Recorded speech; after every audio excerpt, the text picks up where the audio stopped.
Brother Watts. Yes, ma'am. We heard Sister Watts say that at a point in their marriage, you decided that she wasn't any longer what you wanted.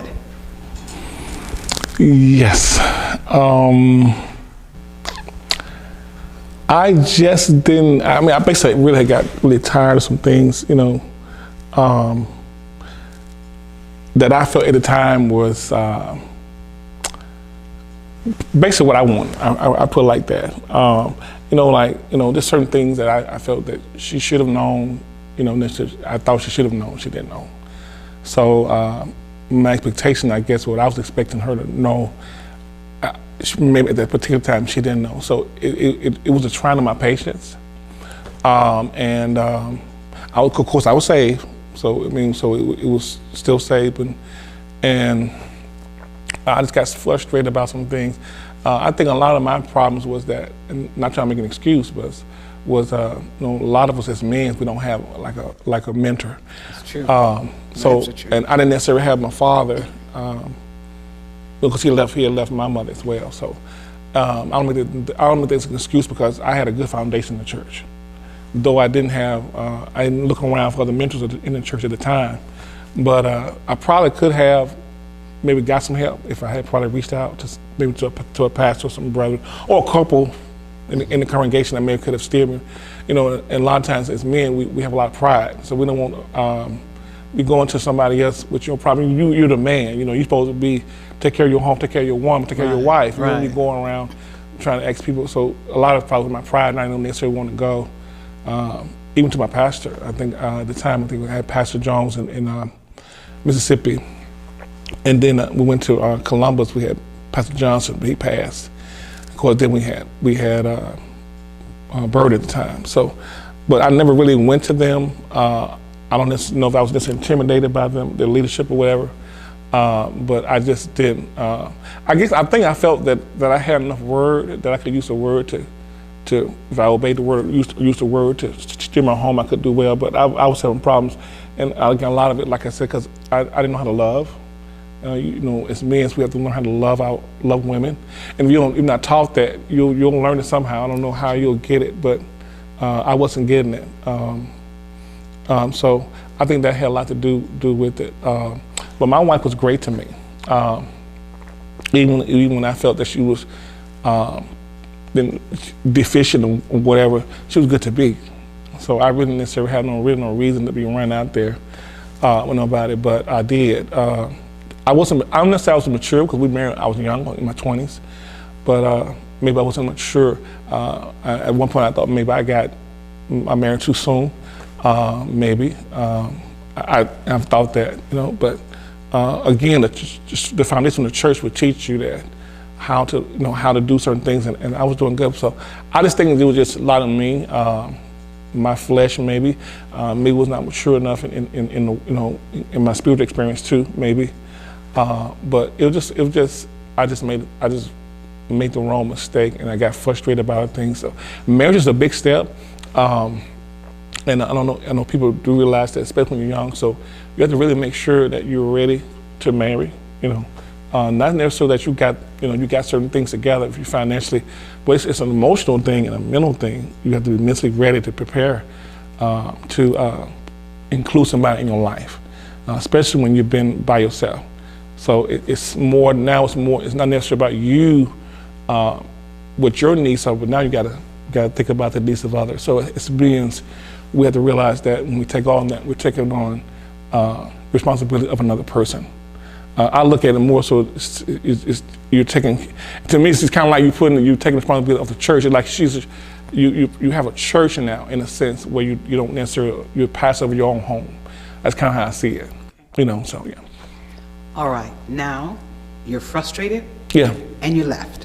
Yeah, I did, and that was just the devil just pushing me out there, because I didn't want to be hurt. So you're going out there now trying to see what's out there, and unfortunately, my wife had made that this situation when I told her that, and I hate to say it, but but I hated that I said that if I didn't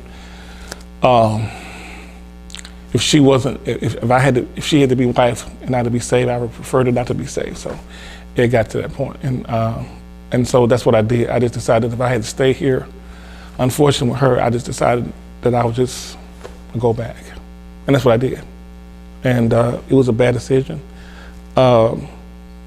It was just one decision. That's all I can say at the time. But at the time it didn't, because the enemy the devil just push you away and try to make you think that now that you appreciate what you got at home. And so that's what it did. And I got into some real crazy relationships with different women. I did. But I never, though I always say things to her, say things to her about not wanting to be with her. You know, you still have that foundation, because this woman had your kids, your children. So I never forgot that. And actually got to a point where I would say that I felt fearful that God would harm me if I did anything to her.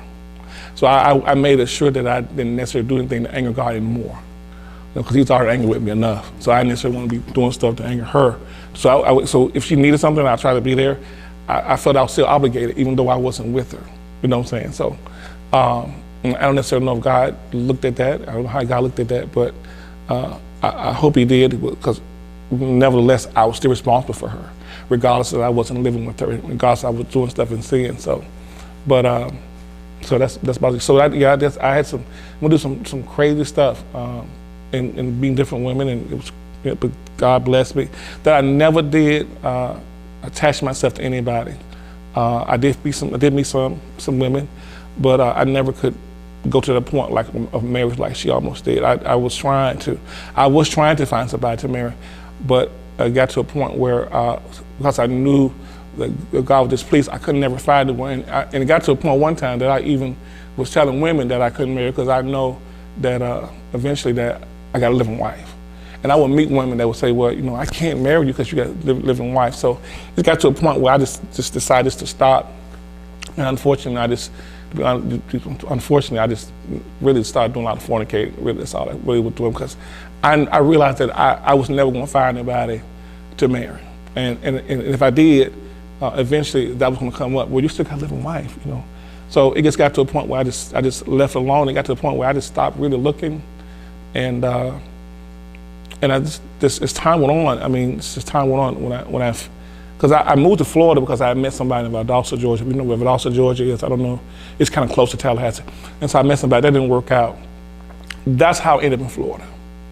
And so I was in Florida for some years, and because I didn't meet a whole lot of people, but that's how I ended up in Florida. So then when I got saved, before we go to the part of you getting saved, yes, you filed for divorce. Yeah, I did. I tried several times to do it. I did.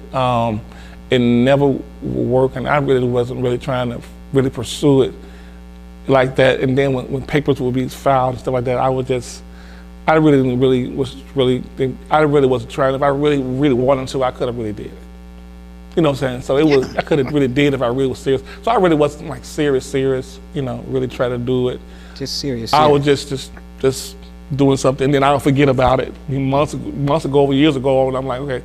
So, but I would check back and stuff, and like sometimes I would call her, or we were talking, I guess kind of want to know what she was doing, what she was up to or whatever, but I never really pursued it like this. If I really wanted to, I could have. Sure. But you know. All right, so tell us of your conversion. Well, I was in Florida, and like I say, but this past year before this, I was just going through life, basically, like I said, going through different things. I guess I was getting tired, and God was walking me down, and I was at work, and I started like wanting. Someone came on me about I need to read my Bible more. I bought me a Bible. I started reading it more, and I kept reading, and then I got to a point where I got a conviction, and I could tell God was dealing with me because I had been reading and stuff. And so I didn't know what to do. So the only person I could think of at the time that I could pray for me was Brother Lee in Michigan. So I called him at work one day, and I just want to talk to him, and I was telling God was dealing with me, brother, and he was talking to me, going back and forth. And so later on that day, I had talked with me because he didn't want to get back with me. So I just got on my knees that day, and just so happened he called, around the same time I was on my knees. I think around 6 o'clock. I was having prayer around that time. And we just prayed. We prayed me through till I got converted. But I was almost there anyway. If he didn't even call, I was there. I was there. All I needed just probably just bow to God to forgive me. That's what I did. I asked God to forgive my sins. So then, now I get saved, and over a period of time, how the enemy will come to with your flesh, because now I'm single. I'm not single, but I know I can't fornicate. I can't have I can't mess around with nobody. No, I'm married, and not so much about being married, but it's fornication. So I was really tried in my flesh when I first got saved. It was tough. It was so tough. I can remember one night, it was just so, it was just a test, the pressure that the enemy was putting on me. It was just so intense. I have never went through nothing like that. It was just so, do it. I mean, it's like, just do what you gotta, go out and find, you gotta release this pressure, you know what I'm saying? And God blessed me. One time I called her, one of those times, and then when she told me, you can't, she still telling me no, and because you want to give it with your wife, So because I knew my wife, so I said okay. So I said okay, you either gonna do this, you're gonna either get down before God in prayer and fasting, or you're gonna lose out. And so that's what I did. I would pray 3 or 4 times a day. I fasted. I had a pattern of fasting and praying that I stayed before God relentless to God. Just bless. It got to a point where He gave me such a victory that I didn't even care about that no more. I didn't care. It was just fasting praying. I'm in business. Because it was either that or go back into sin. It was either go back, find somebody, and start having whoever that with them, or you just going to just. So I had to make a decision, and so after that, then you desire your wife because that that side of the wife, that mainly the sexual side of your wife, that's part of marriage, and I wanted that, and but then it got to a point where I had to sell it. I had to sell it that whether my wife came back or not, I had to sell it because it wasn't no guarantee that she was gonna come back. About speaking about being reconciled or being reconciled or remain unmarried. So I never said no. If she may not want to be reconciled. She may want to still stay where she was at, and she may want to stay still apart for a little while to make sure that this thing was gonna work or not. I mean, she necessarily had to jump in real quick because I wanted to. So reconciliation is not there. So you just supposed to just jump in. She may just wanted to wait for a little while. I don't know. So, but she did. She did. So I'm thankful for that. Now, she said she was in a relationship. Yes. But you were saved. Yes. What were your thoughts about that? I'm one thing I'm thankful that I which I've never have been is I'm not a jealous type. Oh, good. So I never have been. My wife will even tell you that. She could talk to me about when I got married. She would talk to me about her, the guy she was with, the dad, the mom and dad. We would talk. We talk. Even this other guy, the guy she was with before she got saved. She talk about him. I'm not a jealous type because when you know who your wife, your companion. So that don't bother me. That's just life. People go through things like this with relationships and stuff. Right. A lot of times people have to say that to talk out their chest. They might want to talk about that. And so you have to have a listening ear. And I always try to have a listening ear for her because some people need that. Some people don't need, some people need to talk and get things off their chest.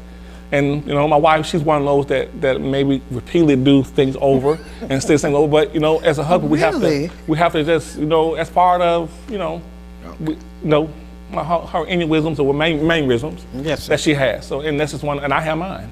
So I just have to I know that about her. So it don't make me jealous because she was with somebody or prior to or all that. She talks about it. She'll bring it up, and sometimes we won't laugh about it. I'll be saying, "Oh, poor man," or something like that. Because it is. I mean, relationships are what they are, and that's why God wants to have one. That's why I think God wants us to just have one companion, because so it won't be so confusing. Have different relationships with people. I'm just saying, but yeah. Yes, sir. Yeah. All right. So now you're saved. Mm-hmm. You've got a relationship with your children. You all are at the Golden Corral. Yeah, I So came your down. son says, Right. They weren't really bought. They really wasn't like bought in about me being back with them, because I really took my wife through a lot, and they weren't buying it. And so, but I have been praying, because I wanted my wife back. I did. I felt that God, that's in order. That was my mate. That's the person I married 30 years ago when I was a young man. So that was my wife. Regardless of the matter, that's my wife. You know what I'm saying? I mean, I don't know other way to say it, but that's the woman that I picked and married. So I want her back. so you believed in the fleece that you put out? Yeah, I had been praying. I prayed. I don't know. I prayed one night. One night I prayed, and I was literally walking and praying. I was just so, because sometimes the enemy will kind of trick you when you get on your knees and you pray and you're tired. You're not going to. So what I prayed, I asked God that He would let it rain, to let me know that she was the one, and He did that. It rained. I couldn't believe it. We was at the choir stand singing, and I couldn't believe it. It did. It did. Okay, so that fleece was put out, and you believed it. Yeah. Okay, now you're saved, and you're at dinner with your children. When she walked in, what did you think? I didn't know what to think, because I didn't know, because my wife loved her children, so it could have been more that she just wanted to see them too, or whatever, and I didn't know, or whatever. So I didn't know. So she was sitting down and talking, and then she just talking and stuff, and then she looked over to me and she said, "Did I still want to be remarried? I mean, to redo this or make this work or whatever?" She was saying, and it's shocked, because I was looking for that, but I had been praying. So I didn't necessarily know when it was going to be. I was going to head back and go back to Florida. So as far as I was concerned, it was going to be another thing of fasting prayer. I got to go another season. I got to keep doing, you know what I'm saying? Another season. I was ready. I was like, okay, it doesn't matter to me. I got to go back to Florida. I get another season of prayer, another season of fasting until we get it to wherever happens. So, but when she said that I was ready. Yeah, I was ready. I didn't know what to expect. Like I said, we've been gone for a lot of years, so I feel that God, that will be God's. I think God will be pleased with that, because that's the marriage. I married her, and that's a contract that I made with her and God. So that's even when you get saved, you kind of when you get resaved or when you come back, you want to start repairing things. And I wanted to immediately start repairing things with her and my children. I wanted to start repairing things. That's my mindset, to repair. And so that's what I started doing. I started praying for my children. I started praying with her. I just started wanting to repair things, with people, because that's what God would have us to do. But I want to just get that done out the way. So do you think that is the exception, or is that the rule for Bible standards?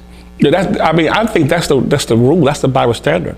I think God will want us to be reconciled. If for some reason a marriage breaks apart, I think you should try, either both parties to try to come back and reconcile if you can. I don't know if all that always the case. It may take time for some people. I don't know, but I think reconciliation that's the standard. Be reconciled or remain unmarried. I think Paul said in Corinthians about that. So either be reconciled or remain unmarried. So that's what he says. Okay, now we're thinking. As a man, you said sometimes men are proud and they don't want to. We are. We can be. So what words would you say to the brother that are out there that are making this decision what to go or to stay? What advice would you give them? I would say that look at your wife, and understand that she's a wicked vessel, and that you have that God has put you in a great responsibility to take care of her. He has. We as to get husbands. I mean, we to get wives. We to have wives. God has given us a great responsibility. It's a great responsibility, and it's a sober one, because I'm responsible for her making it heaven as well. So understand that when you're taking on another person, that's a soul you also taking on too, to make sure God has made us the heads of our homes. So when you get a significant other, you got to be responsible. Understand that now you're responsible for her soul as well. It's kind of like a pastorship. A pastor is responsible for the souls of those that's under him. He has to give an account to God for those as well. So we as husbands have to do that. And so that's how I look at that now. I look at that. And unfortunately, I hate that it may have took all that for what happened and me to get a little older I'm able to understand that. And again, the foundation of the church has helped me with that too. Because if I had never came in contact with the Church of God, I don't think I would have been the man that I am today. The Church of God has helped me so much. I love Church of God. It's all I know. Since I was 17, it's all I know. I just love everything about the Church of God. I love everything about it. It's just a beautiful. I appreciate God for the church. I thank God for the church. That's all I can say. I just love it. I love it. So you would say that it is a possibility for reconciliation. It is. In the Church of God. It is. It is. We as men, we're going to have to have some humility. We're going to ask God to give us some humility, and humility helps you to soften up. But we men, we can be hard, and so humility softens us up a little bit. And there's no wrong with us as men to be softened up, because I think in us men soften up, sometimes we can be a better companionship to our mates. But they're the weaker vessel. You all the softer vessel. You're not as strong as we men should be. And so I like it when my wife plays and stuff like that, because that's her nature. And so it don't bother me. It'll help keep things lightened up. You know what I'm saying? So that don't bother me. It's great. I hope she just stay like that. And she gonna stay like that. That's her nature. You just can't help it. But that keeps everything light. You know, by her being like that. And my soul sober and serious side. You know, it keeps things balanced. You know what I'm saying? Stuff like that. So she don't bother me. Actually, it helps the load lighten by her being like she are. Yes, ma'am. Thank you so much, Brother White.